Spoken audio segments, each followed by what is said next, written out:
All right, we are here. It is the end of E3. We have been had 2 crazy days, really. What really stuck out for you? Oh, today I had a chance to actually have something truly stuck out for me because I went and tried the 3DS, and I actually got to play a game on it this time. What game did you play? Samurai Warriors. It was more of a tech demo than a game, but I did get to try it. What else I got to try was actually a bunch of different demos for games. I saw an interactive demo for non-interactive demo for Kingdom Hearts, for Paper Mario. I got to watch the gameplay footage of Kid Icarus in 3D, and I didn't see Animal Crossing. What else did I see? Oh, Metal Gear Solid 3 Snake Eater. So all that stuff on the 3DS. Machine looks pretty neat. You gotta keep it somewhat close to your face though, and by the time I was done, and I was only in there for 20 minutes, my eyes were tired. So I'm a bit worried about the 3D effect. But that said, Kid Icarus looks kind of neat. It's like an on-rail shooter for most of the game, and I didn't expect that. And Paper Mario looks like a brand new Paper Mario experience. It doesn't look like they're just porting the N64 one. It looks like a new Paper Mario game. So if you really been looking forward to a new Paper Mario, well, that's gonna fill your I don't know. Yeah, we haven't seen Paper Mario since the 1,000-Year Door. Yeah. So it's good. There was Super Paper Mario.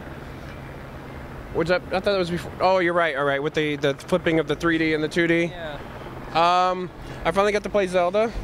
I was really worried about it. I think that the controls are going to be like gimmicky and everything, and I wasn't going to like that I have to swing different ways. I did pretty well. The only problem I have is I like to turn my hand to swing up and down, and that makes it a side swing. So I was a little disappointed with that. Also, the spin attack, you have to take both hands and spin them. So yeah, like that, and then he'll spin around. For the rest of it, well, I got to play Final Fantasy XIV yesterday, and I got to film it today. We got footage we'll be putting up. Yes, we we had to go back and so you won't get to see my Makote, so I'm sorry about that, but you will get to see some good footage about how they've changed the battle system. It's a lot faster, and we also have an interview with Mr. Tanaka that should be up. So 14 for me was a big deal. What about you? Let me see. Yesterday I got to do a Nintendo booth tour, so I also got to see the 3DS. And Chris, you missed out. If you're gonna play a game on the 3DS, it had to be Star Fox or Pilot Wings. I didn't see them. I mean, those are the 2 to play, and that's the one where it works well, and you're actually impressed with the 3D. I spent a lot of time with the 3DS too, and I was really impressed with the hardware. The 3D effect didn't bother me much, and I actually found myself like sort of flipping up the slider up and down. So like, all right, up, no 2D. I mean, straight 2D, then up for 3D. And the good thing is, like you said, if your eyes get tired, you can just put the slider down, and you still have high quality graphics on a new system with like a lot more storage, a lot more capabilities. So, you know, love or hate 3D, this is the next system from Nintendo, so you're gonna be stuck with it for 7 years. So get used to it. 7 years. That's a long time for a system that does nothing for me. Yeah. So, speaking of handhelds, Dragon Quest IX, that was a good one. If you like Dragon Quest VIII, you're gonna like Dragon Quest IX. If you didn't, well, get used to it.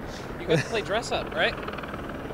Yeah, we did a little bit. Unlike when Dragon Quest VIII, when you change equipment, you didn't really see it. And this one, all the equipment is the same. It's pretty much, if you put on scale, you look like scale. You want to look like a turtle, go ahead. I didn't get to dress up the girl very much, which I was disappointed about. But, you know, I'm sure it'll work out.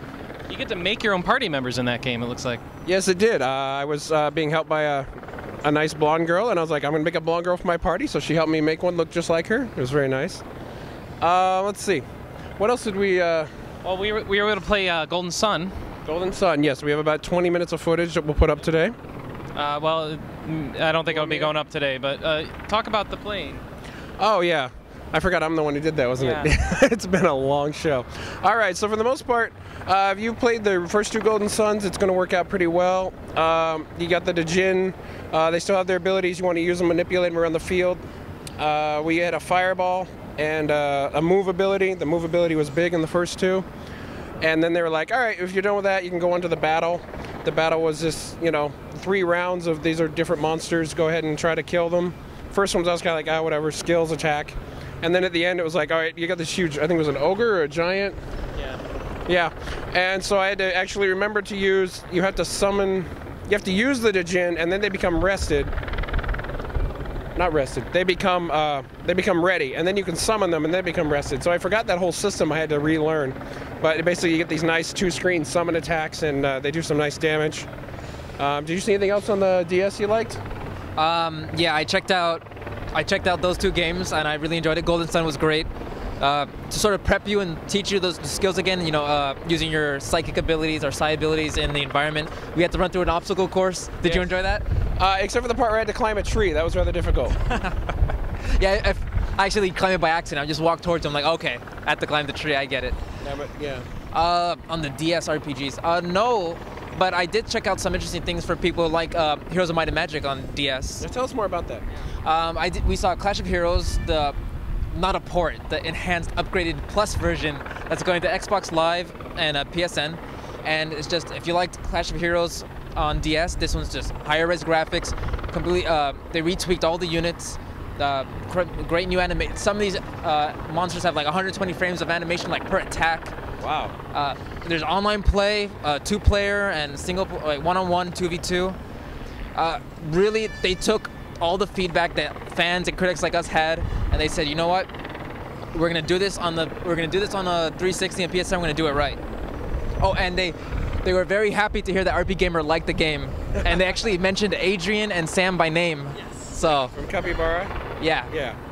And I also saw Heroes of Might and Magic, the something Kingdom. It's like Lords of, I forgot the name. We'll look it up real quick. It was from Ubisoft, right?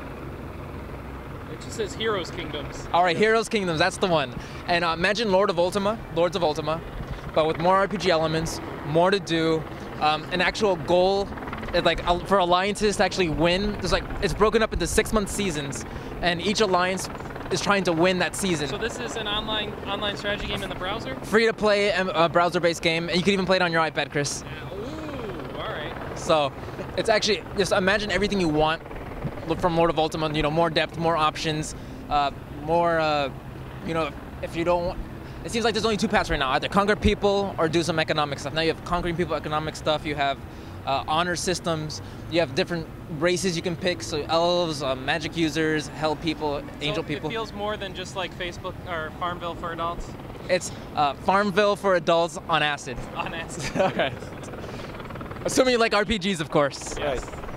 Speaking of different RPGs, it seemed to be like the year of multiplayer RPGs. We saw at least 3 or 4 multiplayer. We saw Dungeon Siege 3. Yeah. And that one was really quick because you could take the when you had your companion, you could just like Manny could hop in, and we could, he could help me out, and he's like, oh, I gotta go, and he just leaves, and the AI picks it right back up. I thought that was really nice. Tired of these. Well, I'm gonna play a 2-player RPG, and then I get to play for half an hour because my friend got bored. So. We also saw Hunted. Hunted, yes, Hunted by Bethesda. That was another one where there was. There's still word's still out on whether or not it's an RPG, but it sure is a 2-player co-op action game with fantasy elements and skill trees, so it's pretty close. It had skill trees, XP, the things like that. It looked like enough of an RPG to me. I played co-op with our camera operator here, and we play a lot of co-op games like Gears of War and all these kind of things, and it sort of just felt like somewhere stuck in the middle between an RPG, like an action-based RPG, and that, and it was kind of lackluster, to be honest. We talked to someone, and they were like, "Here's the quick one," and we went through. We had the dungeon, and you have to kill the skeletons and all that. And then he actually stopped and said, "Well, if you had time, you could go through more of an RPG-centric one." But it was a 25-minute demo, and we didn't have time for that. But it does make me sell more that it's an RPG.